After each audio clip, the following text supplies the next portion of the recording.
How to boost our immunity system? Immunity system is the ultimate defense against any infection, including the novel coronavirus. Strengthening the immunity system is the best way to face this pandemic. Remember, tomorrow if vaccines are discovered, vaccine is not really a cure, is not a medicine for the disease. Vaccine triggers the immunity system. It prepares the immunity system in order to face this viral attack in a better way. So finally, it is the immunity system which saves us, which encounters the viral attack. So now, how to strengthen the immunity system? Number one, there are certain nutrients which need to be taken to strengthen our immunity system. Number one is protein. Generally, the food that we take, whether it is South Indian kind of food or North Indian kind of food, it is mostly made up of, it constitutes carbohydrates. On an average, one can tell that 80% of what we eat, whether it is rice or wheat, roti, 80% of what goes into our stomach on an average constitutes carbohydrates. This is not a proper diet. There should be enough proteins in the diet that we eat. So now what are the sources of protein? To start with, for vegetarians, soya chunks that are available in the market, and paneer. Also nuts like groundnuts, dry fruits, legumes, pali. Okay, so the main source of protein I would say is paneer. Maybe taking paneer twice in a week would be sufficient for the protein intake. In fact, ensure that there is enough amount of proteins. Some nuts are added, legumes, pali is there in your meal. And for non-vegetarians, chicken, fish, white yolk of the egg. Also, apart from fish, the other seafood is they are very good sources of protein. Chicken, in fact, has got chicken and also mushrooms. In fact, mushrooms, though a vegetarian food, most of the vegetarians don't like it. So mushrooms are also a good source of protein. Taking chicken or egg at least twice in a week, sufficient quantity is required. Remember, this pandemic will not last forever. Even though there could be budgetary constraints for some people, health is important. So ensure that you take enough protein, and children, since they are growing, they need more protein. Protein is the basic body building unit in the food, as a part of nutrition.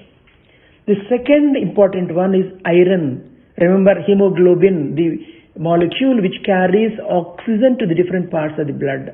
This coronavirus, according to one study, impairs this hemoglobin. So, in order to have better immunity system, the food that we take should be rich in iron. Palak is the best source of iron. Any dark leafy vegetables, the darkness comes because of the presence of iron. Any dark leafy vegetables, again soya beans, lentils like masoor ki dal, etc. Nuts, dark chocolate, these are some of the good sources of iron. So ensure that your food at least has got one of these items. Palak, once again, any dark leafy vegetable. In fact, these leafy vegetables also supply enough roughage, which is very important to keep the body in a proper condition. Many people, they don't take roughage and they experience difficulty in the bowel movements. So these leafy vegetables are very, very important. Ensure that there is some leafy vegetable in every day's meal, at least one meal during the course of a day. And zinc. Zinc is an important element which fights against the virus. Very, very important.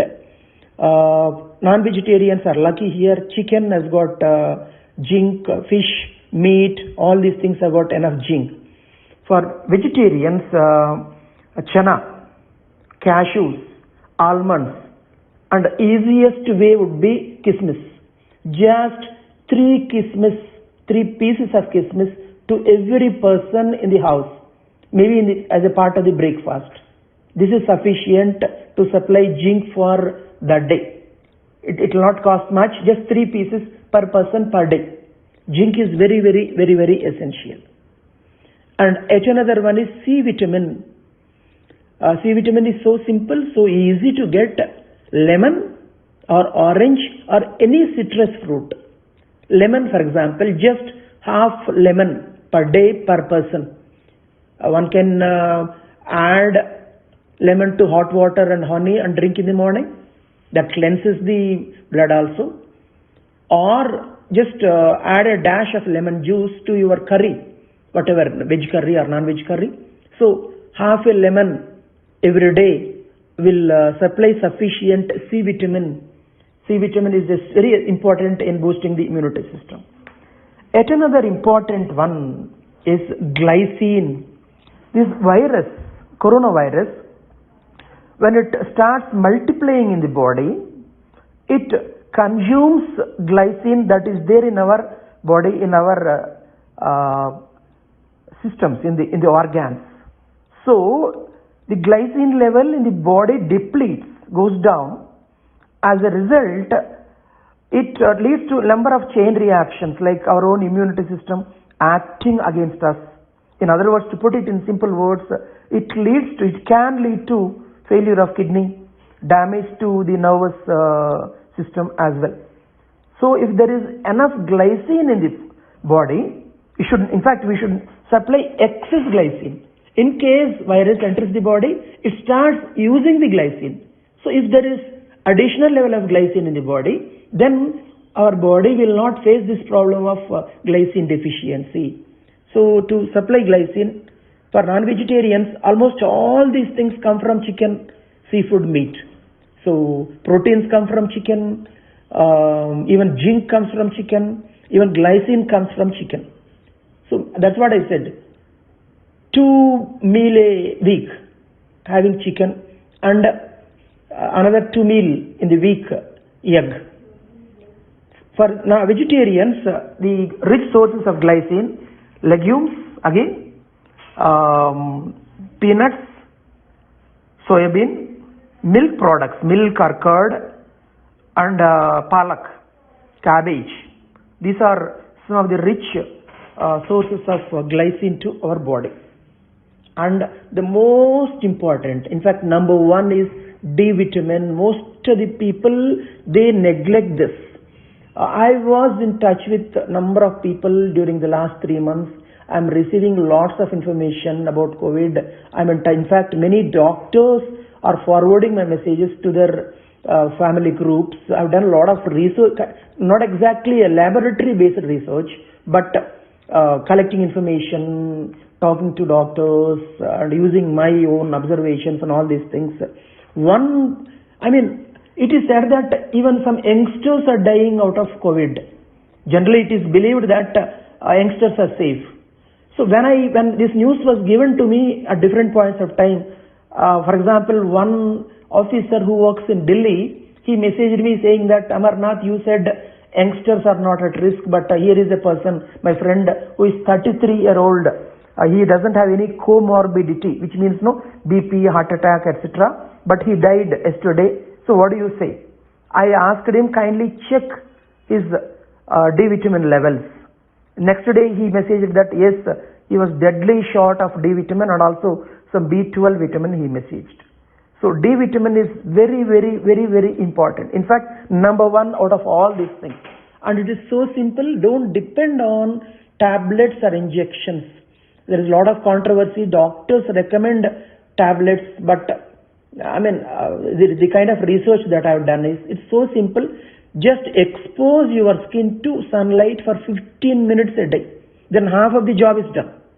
You are COVID, ready to take on COVID to the extent of 50%. D vitamin is so important and very simple, 15 minutes a day, any point of time. In fact, more the intensity of sunlight, the better, people are telling.